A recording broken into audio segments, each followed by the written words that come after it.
आज का क्लास है बिहार बोर्ड 2014 में पूछा गया गणित में ऑब्जेक्टिव प्रश्न।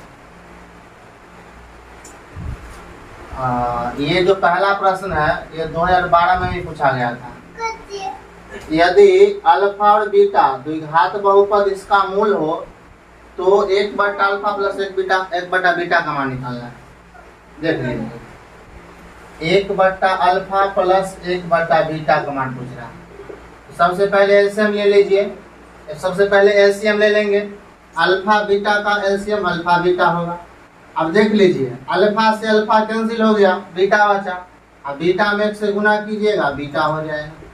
बीटा से बीटा कैंसिल हो गया, अल्फा बचा, अल्फा में 1 से गुना कीजिए, अल्फा हो जाएगा। अल्फा प्लस बीटा का फॉर्मूला -b/a होता है, इसका होता है c/a अल्फा इंटू बीटा। ए से कैंसिल हो गया, नीचे से नीचे कैंसिल किया, बड़का बटा तोड़ के देख लीजिए -b/a और a/c, ये से कैंसिल, -b/c बच गया। इसके पहले ए होता है, बी होता है, सी होता है। देख लीजिए -b का वैल्यू क्या है 2, सी का वैल्यू क्या है 3, यानी -2/3। ऑप्शन नंबर बी में हो गया। अगला प्रश्न देख लीजिए द्विघात बहुपद x² - 3 के शून्यक होंगे। x² - 3 के शून्यक, जब भी शून्यक निकालने के लिए बोलेगा तो बराबर शून्य कर दीजिएगा। शून्य हो गया। x² बराबर, ये माइनस है उधर जाएगा प्लस हो जाएगा, इसीलिए x बराबर स्क्वायर है उधर जाएगा रूट हो जाएगा। एक बात जानते हैं, रूट में से जब भी निकलता है तो प्लस माइनस दोनों रहता है, यानी एक हो गया √3 है, हो गया -√3। देख लीजिए ऑप्शन नंबर हो गया बी हो गई। अगला प्रश्न नंबर 3 है वृत्ताकार पथ पर 3 धावक एक ही स्थान से दौड़ना प्रारंभ करते हैं तो एक चक्कर लगाने में क्रमशः एक को लगता है 3 घंटा, एक को 4 घंटा और एक को लगता है 8 घंटा। तो बोल रहा है तीनों को प्रस्थान बिंदु पर पुनः मिलने में लगा समय, यानी एलसीएम निकालना है। एलसीएम निकाल दीजिए, इसका आंसर पता चल जाएगा। देख लीजिए इसमें तो नहीं लगेगा, 4 से लगा दीजिए। 3 ये 2, 4 × 3 हो गया, × 2 हो गया, 4 × 12 × 24, यानी 24 घंटा बाद दो तीनों मिल जाएंगे, 24 घंटे हो गया। Option number D. ये प्रश्न देख लीजिए चौथा नंबर प्रश्न, ये एक ऐसा प्रश्न है जिसका ऑप्शन इसमें है ही नहीं। देख लीजिए बोल रहा है बहुलक होगा, तो बहुलक वह होता है कि आंकड़ा में जिसका मान सबसे अधिक होता है उसका वही बहुलक होता है। तो देख लीजिए 2 भी 2 बार है, 3 भी 2 बार है, इसका सही आंसर हो जाएगा 2 और 3 दोनों। ये माध्यक नहीं है जो दोनों बीच वाला जोड़ करके 2 से भाग कर देंगे, यह बहुलक है। बहुलक 1 से ज्यादा भी होता है, समझ गए, 2, 3, 5 भी हो सकता है, लेकिन यहाँ पर 2 और 3 ऑप्शन में नहीं है, इसलिए इसमें कोई आंसर नहीं है, कोई आंसर नहीं है।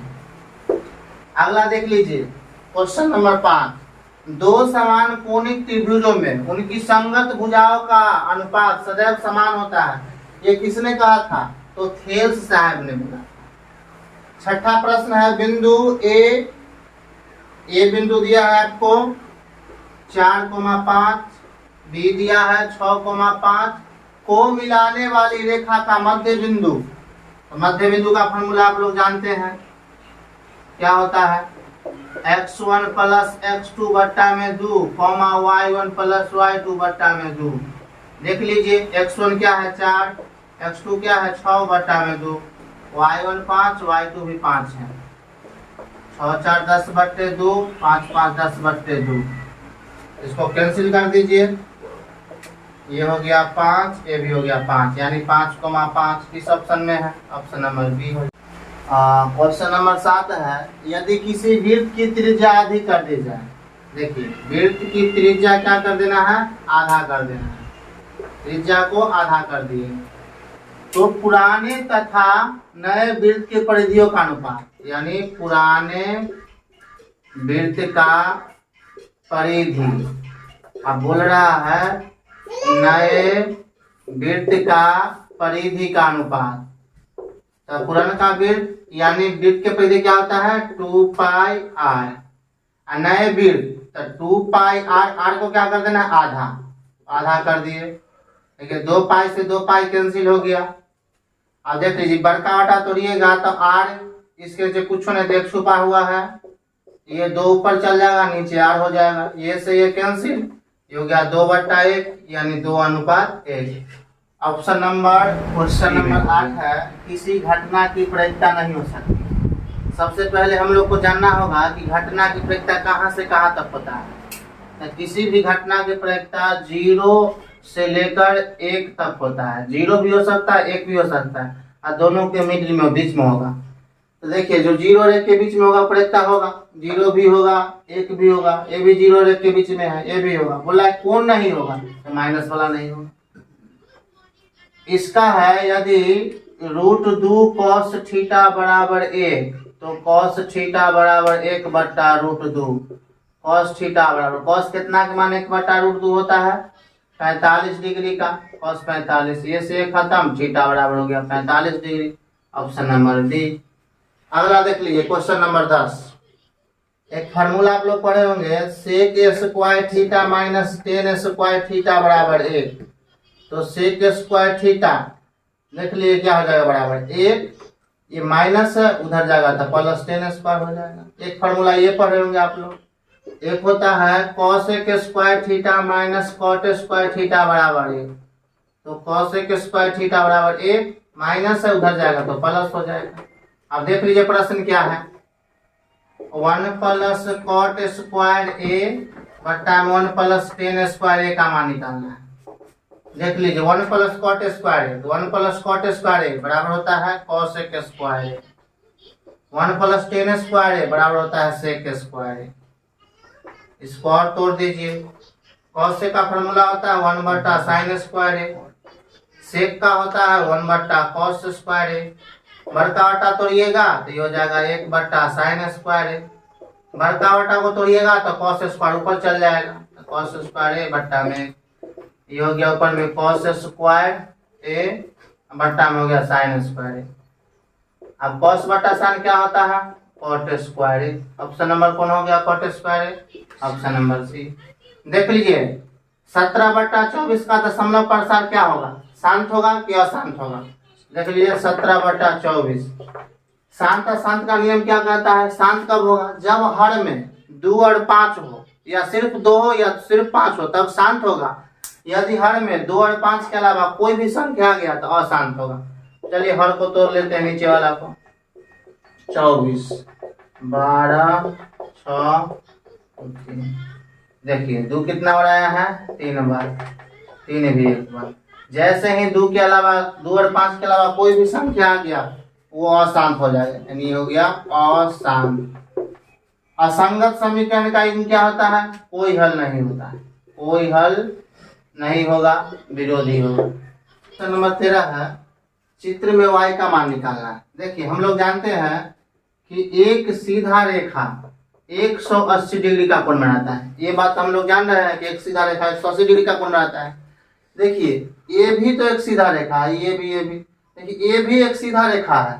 तो देखिए 125 डिग्री तो बने ले पहले से, हमको पुराना कितना है 180, तो 125 में हम कितना जोड़ेंगे तो 180 पूरेगा, यानी यहाँ पर लिखना पड़ेगा 55 डिग्री। देख लीजिए 55 और 125 जोड़िए तो हो जाएगा 180 डिग्री, और एक रेखा 180 डिग्री कोण बनाता है। अगर देख हम इस त्रिभुज में आए तो एक बात और जानते हैं कि त्रिभुज के तीनों कोण को जोड़ते हैं तो 180 डिग्री होता है।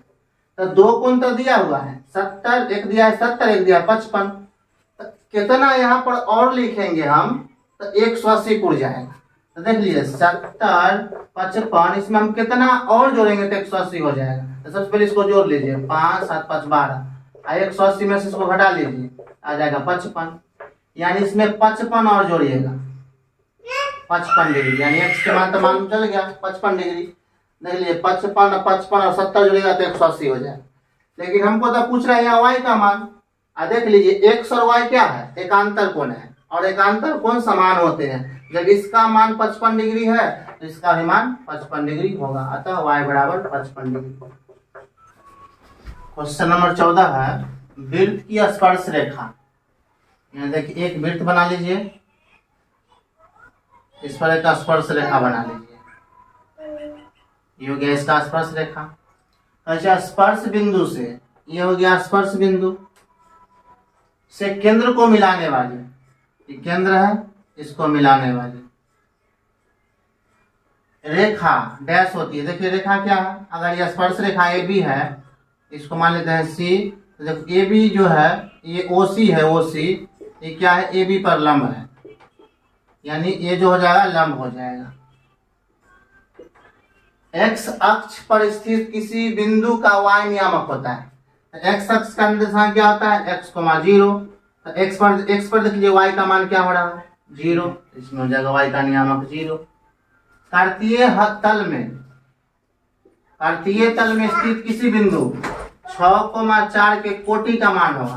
देख लीजिए, पहला होता है भुज और बाद वाला होता है कोटि। याद रखिएगा, x के निर्देशांक को बोलते हैं भुज, y वाला को कोटि। तो कोटि का मान बोला है तो कोटि हो जाएगा 4, अगर भुज पूछता तो भुज हो जाएगा 6। 90 डिग्री माइनस थीटा बराबर क्या होगा, ये तो पहले ही बतलाए हैं, पिछला वीडियो देख लीजिए, इसके और बतलाए हैं और थीटा आ जाएगा। अब ये देख लीजिए question number 18, cot 60 degree cos 30, यहाँ कॉट है या कॉस है, cot 60 degree cos 30 degree plus sine 60 degree और साइन 30 डिग्री। देख लीजिए, कॉट 60 का मान होता है 1/√3, कॉस 30 का मान होता है √3/2 प्लस साइन 60 का मान होता है √3/2, और देख लीजिए साइन 30 का क्या होता है 1/2। √3 से √3 कैंसिल, तो हो गया 1/2, ये हो गया √3 2 दूना 4, 2 4 का लघुत्तम लीजिए 4 हो जाएगा। अब 2 को हम कितना बार पढ़ेंगे तो 4 होगा, 2 बार तो 2 हो जाएगा। ये 4 के कितना पढ़ेंगे तो 4 होगा, 1 बार तो √3 हो गया, यानी कुल मिला के इसका आंसर आ गया 2 प्लस √3/4। अब 19 नंबर क्वेश्चन देख लीजिए, सार्व अंतर निकालना है। तो सार्व अंतर का मतलब होता है डी, और डी का फॉर्मूला होता है a2 - a1। a2 देख लीजिए क्या है 3 प्लस √2 माइनस a1 क्या है 3, प्लस -3 से +3 कैंसिल हो गया √2, यानी इसमें हो जाएगा √2। अब बोले प्रथम 5 अभाज्य संख्या का माध्य, तो माध्य के बारे में पहले ही बतलाए हैं, आज ही बतला रहे हैं। ये लगातार 3-4 साल पूछ रहा था, हर वर्ष पूछ रहा था, सिर्फ अंक चेंज रहता है। इसीलिए माध्य का कॉन्सेप्ट अच्छा तरह समझने के लिए 2012 वाला जाकर वीडियो देख लीजिएगा। देखिए प्रथम 5 अभाज्य संख्या का माध्य क्या होगा। सबसे पहले प्रथम 5 अभाज्य संख्या लिख लीजिए, 2 3 5 7, देख लीजिए 11। अभाज्य संख्या क्या होता है, वैसी संख्या जेकरा में स्वयं और एक के अलावा किसी संख्या से भाग नहीं लगेगा, उसे हम बोलेंगे अभाज्य संख्या। एक और प्रश्न इससे आता है कि सबसे छोटा अभाज्य संख्या क्या है, तो याद रखिएगा 2 है। तो 5 अभाज्य संख्या लिखना था, 2 3 5 7 11। अब इसका माध्य निकाल लीजिए, तो माध्य का फॉर्मूला बताया था कुल संख्या होगा योग, तो 2 + 3 + 5 + 7 + 11 बट्टा है 5। अब जोड़ लेंगे, देख लीजिए 3 2 5 और 5 10, आई हो गया 17, 17 और 11 जोड़ लीजिए, 17 3 इधर गया 28, 5 से भाग कर लीजिए 5.6 आ जाए, इसका हो गया 5.6। याद रखिएगा, मानव और पशु में सिर्फ अंतर है तो शिक्षा का। अगर पशु को भी शिक्षा दिया जाए ना तो मानवीय रूप धारण कर लेगा। देखिए, जो मानव के पास शिक्षा नहीं है वह पशु के समान है।